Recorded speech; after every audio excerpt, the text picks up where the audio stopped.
My interview starts at 3 p.m. and now it is 2:50. I have just 10 minutes to get ready. Okay.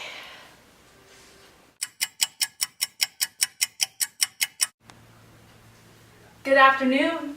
My name is Jessica. Hi, Miss Jessica. My name is Diana Hong. Nice to meet you. Come this way. May I sit here? Mr. Esteban will be with you shortly. Thank you.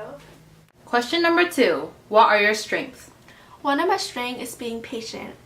After school, every day I volunteer at Quaker's Garden, a nursing home near where I live, and I would help elders perform tasks such as drawing or doing origami. And during these activities, they would get very impatient.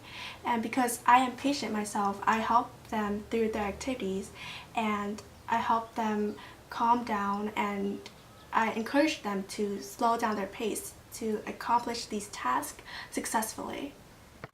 And by volunteering at Quaker's Garden and through other volunteering activities such as with my school's Key Club and Student League, I also show that I'm very compassionate because I am dedicating my time to give back to my school and my community. Question number 50. What techniques and tools do you use to keep yourself organized? To keep myself organized, I like to use a planner. On my planner, there are due dates of upcoming assignments, upcoming projects, upcoming exams and having it displayed in a week's time or a month's time helps me keep track.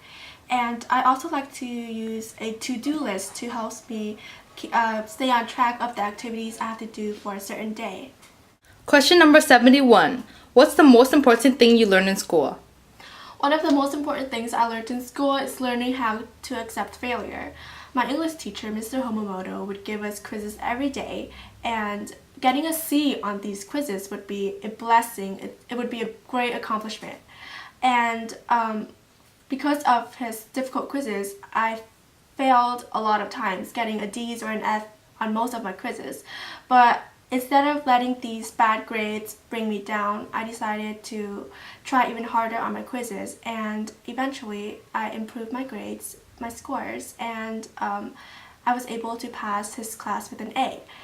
I think this lesson applies to most situations in life. When you fall down, you cannot let your mistakes hinder you from reaching your goals, but instead have your failures teach you and make you become a stronger person. Thank you, Mr. Homomoto, for teaching me this. Question number 81. Tell me the difference between good and exceptional.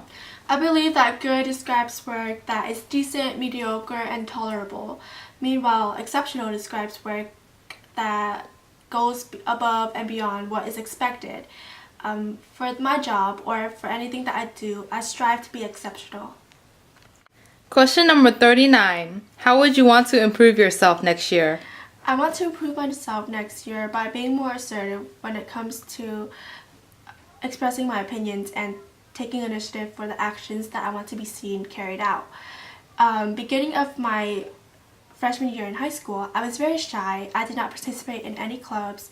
I did not take part in any leadership roles, but as time progresses, that shell begins to shred, and I find myself participating in clubs such as Vietnamese Club, French Club, Student League, CSF, NHS, and I even took part in the leadership roles in those clubs.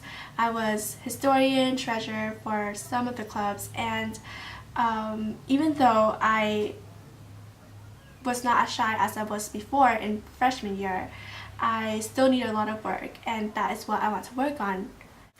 Next year, I would also like to try new things such as traveling or reading new books to broaden my knowledge of the world. I need to get out of my comfort zone to grow as a person and to develop myself.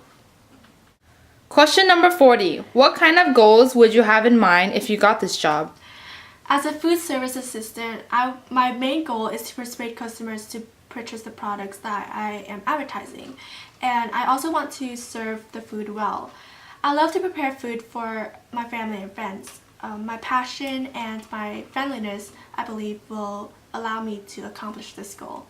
Question number 61. What is your personal mission statement?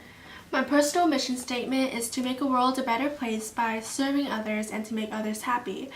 I love seeing the joy on my neighbors' faces when I give them a home-baked cookie or muffin, and I see the same joy on Costco members' faces when they try a really good food sample. And I want to work in a place where I can see these happy faces every day, which is why I want to work as a food service assistant at Costco. Question number 90. What do you do on your spare time? On my spare time, I like to volunteer with my school's volunteering clubs, such as Student League and Key Club, where I participate in beach cleanups and I volunteer at cancer walks and activities like that. Question number 28. What irritates you about other people and how do you deal with it? The two qualities that irks me the most about other people is when they are rude or when they are being considerate to the things around them and to the people around them.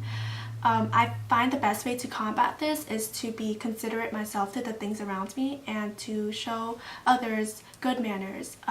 Being an older sister and taking care of my brothers and his friends most days after school, I find that the best way to calm them down when they're being rude is not by yelling at them or screaming at their heads, but by calmly telling them that they need to quiet down or that they need to stop playing their games and do their homework. Question number 53. Who was your favorite manager and why? My favorite manager has to be Mr. Carlos. He was the manager at In-N-Out, my previous workplace. He was assertive, but he was also respectful to his employees and to everyone else surrounding him. And he was also very kind-hearted as well. He was a genuine person who was very passionate about his work, and he was also considerate. He tries his hardest to make both his employees and his customers happy. He's the type of person that I aspire to be. Thank you for coming. I will let you know about a week's time. Thank you so much for having me.